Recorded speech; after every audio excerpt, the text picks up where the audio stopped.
আজিম ভাই, আপনার হাতে লিটারেলি একটা লাল পিল আছে আর এক হাতে ব্লু পিল আছে। লিটারেলি এই যে লাল পিল ব্লু পিল, হ্যাঁ হ্যাঁ, which one do you take? এর বাইরে এটা না মানে এই অ্যান্সারটা দেওয়ার পর অনেকেই বলবে যে আরে হুজুকে কথা কইতেছে, বাট আমি একদম একদম being super honest to god, আমি এই ওয়ার্ল্ড কাপ শুরু হওয়ার আগে থেকে বলতেছি যে ব্রাজিলের পরে আমি যদি কোনো টিমকে একদম মন থেকে এই ওয়ার্ল্ড কাপে সাপোর্ট দিই সেটা হবে জাপান। এবং জাপানের প্রতি আমার একটা অসম্ভব রকমের ভালোবাসা কাজ করে এনিমের জায়গা থেকেও। সো ওদের ব্লু লক নামে একটা এনিমে আছে, আমি না এই টিমটাকে যখন দেখি আমার মনে হয় যে ব্লু লকের পোলাপাইনগুলো খেলতেছে, ওই ভাইবটা আছে। সো আমার কাছে মনে হয় যে Japan is the most disciplined football team in the entire galaxy. আর কোনো এলিয়ানরা ফুটবল খেলে কিনা জানি না, বাট জাপান থেকে যে ডিসিপ্লিনড না মোর এটা আমি শিওর। সো ওদের আমি লাস্ট ম্যাচটাতে স্পেসিফিক্যালি দেখতেছিলাম যে যখন মিডফিল্ডের লেফটে যে প্লেয়ারটা খেলতেছে ও বলের দিকে তাকাচ্ছেই না, ও ইনফ্যাক্ট অপোজিশনের দিকেও তাকাচ্ছে না, হি নোজ ওয়্যার ও তাকাচ্ছে ও টিমমেটের দিকে।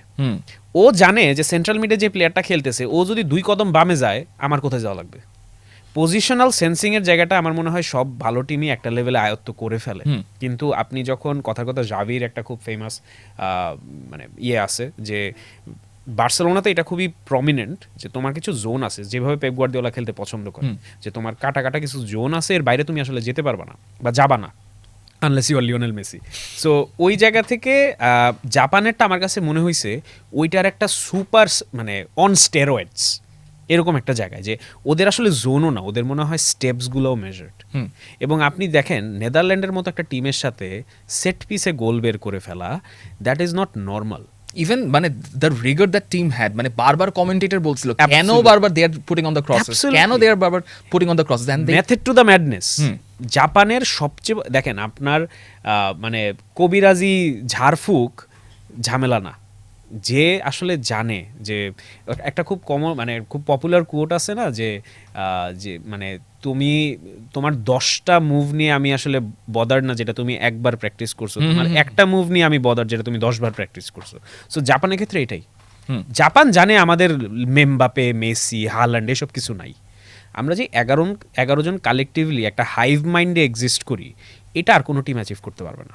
সো ওই জায়গা থেকে I literally am scared of Japan. If you put me up against Japan আমি ওদের সাথে খেলতে চাবো না। অ্যাজ অপোজ টু আমার কাছে মনে হয় যে Komen is not a good manager.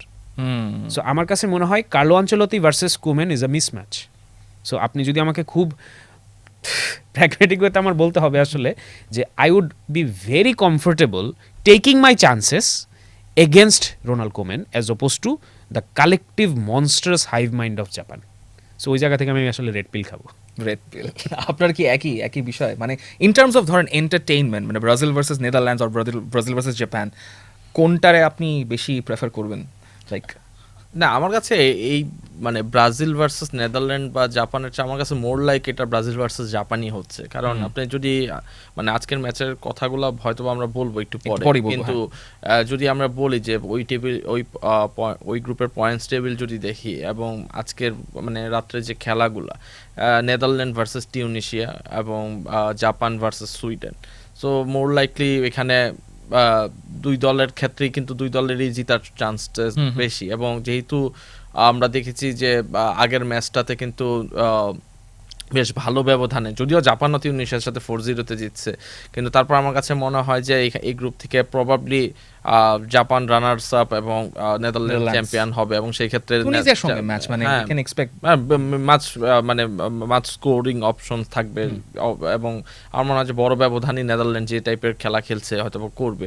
Japan Sweden ম্যাচটা আসলে একটু মানে ওয়েল কন্টেস্টেড ম্যাচ হবে, because Sweden also has chances to go to the next round, এবং প্রবাবলি তারাও চাবে যে অ্যাটলিস্ট একটা পয়েন্ট পেলে তো 4 পয়েন্ট হলে আমরা দেখছি যে বসনিয়াও মানে আপনার রাউন্ড অফ 32-তে গিয়েছে। সো আমার কাছে মনে হয় যে ওই খেলাটাও হয়তো বা সুইডেন ওই চিন্তাও হয়তো বা মাথায় আনবে। কিন্তু যদি আমি বলি যে ভাই যেটা বললেন যে জাপান আমরা এটাও ভাবতে হবে এই জাপানে কিন্তু ওদের বেস্ট 3টা প্লেয়ার নাই, তারপর মানে যে kind of football they are playing on the field absolutely madness. এবং নেদারল্যান্ডের সাথে ম্যাচটাও আমরা দেখলাম এবং আপনার তিউনিশিয়ার সাথে ম্যাচটা দেখলাম, অ্যাবসলিউটলি মানে মানে মানে নেদারল্যান্ডের সাথে আমরা কিন্তু মানে ম্যাচটা এমন মনে হচ্ছিল না যে এটা ইউরোপ ভার্সেস এশিয়ার খেলা। নর্মালি ইউরোপের সাথে কিন্তু এশিয়ার খেলাগুলোতে এশিয়ারা কিন্তু একবারে দেখা গেছে যে মানে অনেক কোনো পাত্তাই পায় না, এরকম টাইপের খেলাই আমরা ম্যাক্সিমাম দেখি। কিন্তু সেখানে কিন্তু জাপান যে ধরনের খেলা মঞ্চ একটা ইউরোপ ভার্সেস ইউরোপ বা নিউ ইউরোপ টাইপের খেলা কিন্তু জাপান মানে একটা দেখাচ্ছিল। সো আই গেস ব্রাজিল মানে আসলে মানে এটা তো আর তাদের হাতে নাই যে তারা তো আর বলতে পারবে না, they have done their part, তারা গ্রুপ চ্যাম্পিয়ন হয়েছে, এখন যেই আসুক।